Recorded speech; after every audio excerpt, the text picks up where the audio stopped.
he's like, and then he looks at him and kind of winks at him. And you go, I'm here because I don't want to get fined. But he kind of gives him a little point and everything to the kid that was asking the question. Oh, it was funny because I actually watched that and he was like, he was like, damn. Because it was like he wanted to answer the kid's question, but he was like, I'm here because I don't want to get fined. It's humorous to me, man, because the best part is Go ahead. the lady one of the lady reporters dropped the recorder and he goes, that's time. He goes, oh, damn, you dropped your recorder, and walks down there and picks it up for her and gives it to her and he goes, and walks off. I'm like, oh, man.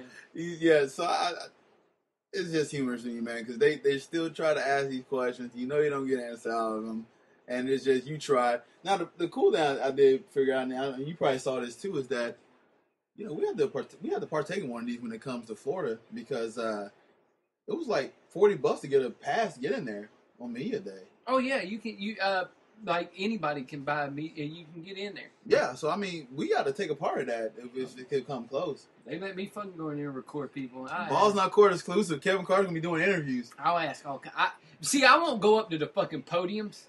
I'll do what everybody else should go and do, and all the rest of the damn players that are sitting in the seats, I'm going asking them all the damn questions. Right.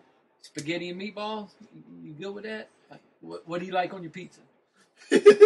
So, yeah, we gotta look into. Are you lactose intolerant? Because where the white women at? Do you know? So that'd be fun. So I mean, me and Kevin have to look at that when it comes back to Florida. So, but yeah, I find it humorous, and it's everybody's. The media is just trying, and they're not going to get it down to Marshawn. I just find it stupid that the NFL is. And I love what so I love what Pete Carroll said about the whole Marshawn Lynch thing. He was like, listen, you know, that's not a side he wants to show to the media.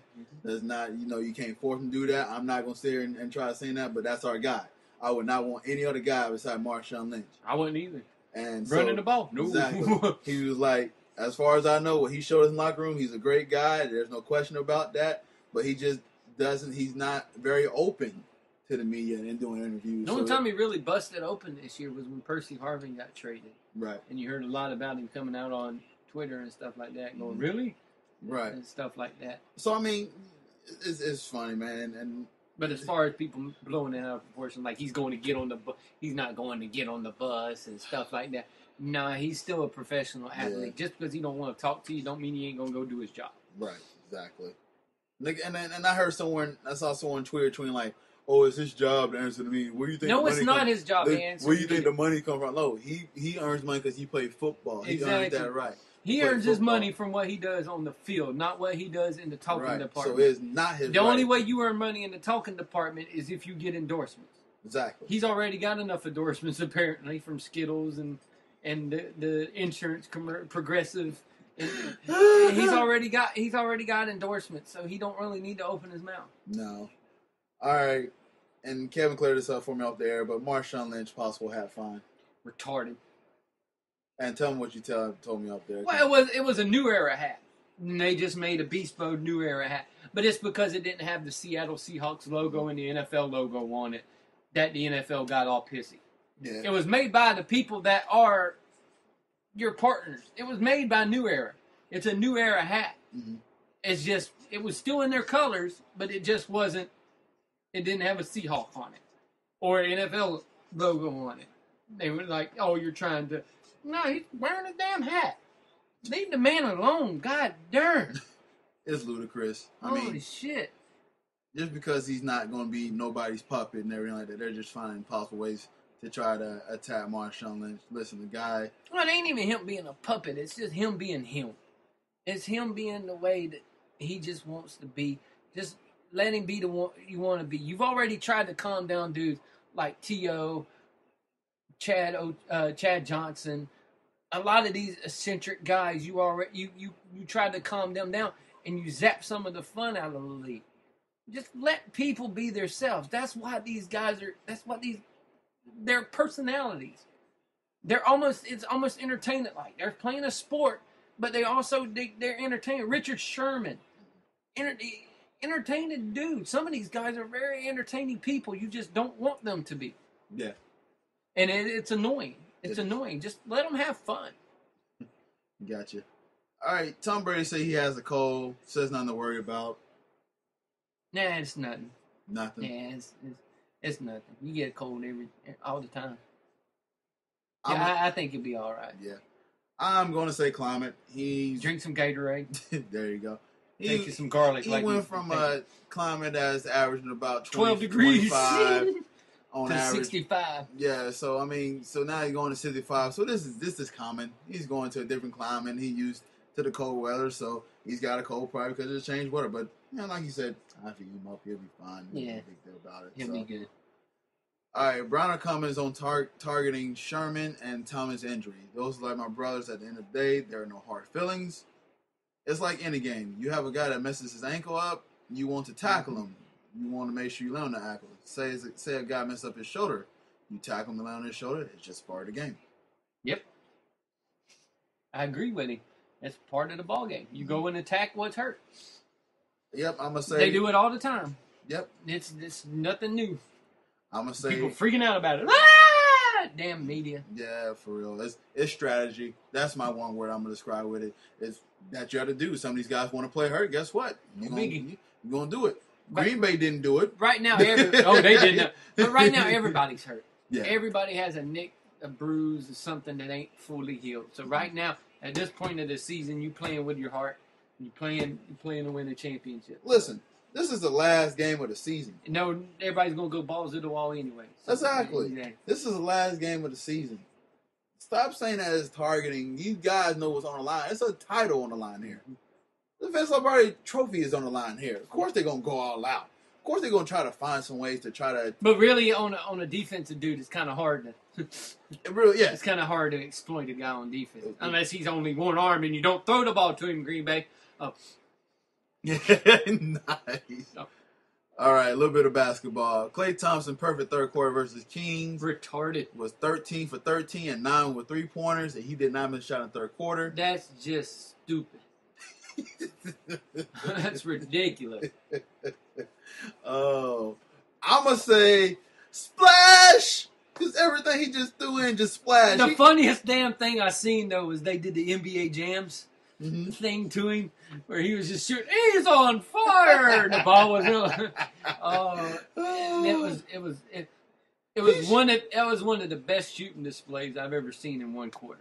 And it's ridiculous. It was awesome, man. I did see highlights of it, and it was fantastic. Now, Gervin came out saying that he didn't.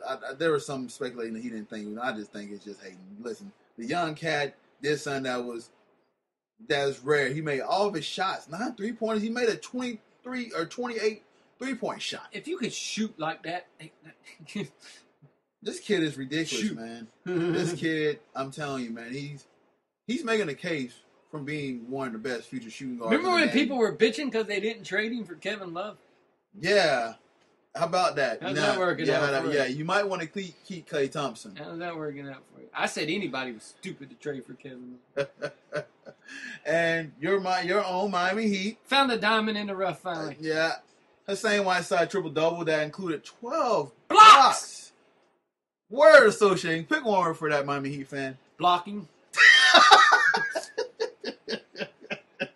I watched this game and I did too. And go ahead. It's the first whole basketball game I watched. Go talk about the best part is when he dunks, they call it a Hassan chop.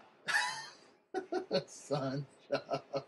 Oh yeah, like I put on Twitter afterwards. I was like, a great find, good find, and he's a double machine. Yeah, he's putting up doubles almost every single night he's playing. So he was a great find. I wish they would have had him last year. I know. He would have worked perfectly last year into what they needed. I tell you what, I'm gonna say incredible. I watched the game and I'm sitting here and there was a time where Jimmy Butler got to the hole and Jimmy Butler had him beat. Hassan come back and just reach and block. He's so long. I was so impressed with that. And then another play that I keyed on is Paul Gasol had him in the post. Did a little move on him and shook them. What does Whiteside does? He recovered and ate it off the glass. I'm like, that He's long. That is incredible. Oh yeah, you're talking about the one where they almost called it goaltending. Yeah, but I said that's not goaltending. Nah, I said that's not goaltending. He was like, right? No, I said no. That was a clean play. I'm sitting there. I'm like, that kid is. And he's quick off his jumps. Is the one key thing with him. He's really fast off his jump because he'll get faked out, but he comes down so fast and he's able to get right back up. He's got that quick twitch in him to where he this just allows Chris Bosh to go down to the floor, which helped them out just so much because it takes a lot of pressure off him. And with these guys that are getting a little older, if they get beat, you got someone that can protect you now. I'm actually looking forward to this matchup between him and Vucevic when they play now, because it'll be fun to watch. But this, y'all, and I tweeted too. I said, "Mommy's got a diamond in the rough with this kid." Yeah, he was a good find. Definitely, if y'all want to build with that front line with him and Bosh, and with Wade, whatever years he got left in the tank, 2, 1. He said one. And now he's hurt again. Yeah, so I mean, this very impressive. I think he's got Cecil Shorts' hamstring. They shipped him to Miami. Oh, all right. The Atlanta Hawks winning streak. Redunculous. Yeah, I'm about to say they're on I believe it's a 16-game current winning streak, and I want to say it's amazing, man, because I didn't even think about the Atlanta Hawks being this pretty darn good. I mean, Al Horford is holding his own with Kyle Korver, and you got Paul Millsap, you got Jeff Teague. So this is a good team. They got a nice solid bench as well too. I know entries coming off the bench. DeMar Carroll is pretty solid. And it's a good team. Yeah, Mike Budenholzer is the head coach, and he came off the Spurs tree. I think there you go. I think the Magic hired the wrong Spurs assistant, but no top on that. But that guy. Look, they said Jock Vaughn. They thought they were going to bring him in to play point guard. Yeah. And instead they put him as coach. I got to say, this guy is my leading candidate for coaching of the year. Oh, God, no question. I want everybody him and Steve Kerr. Everybody say Kerr.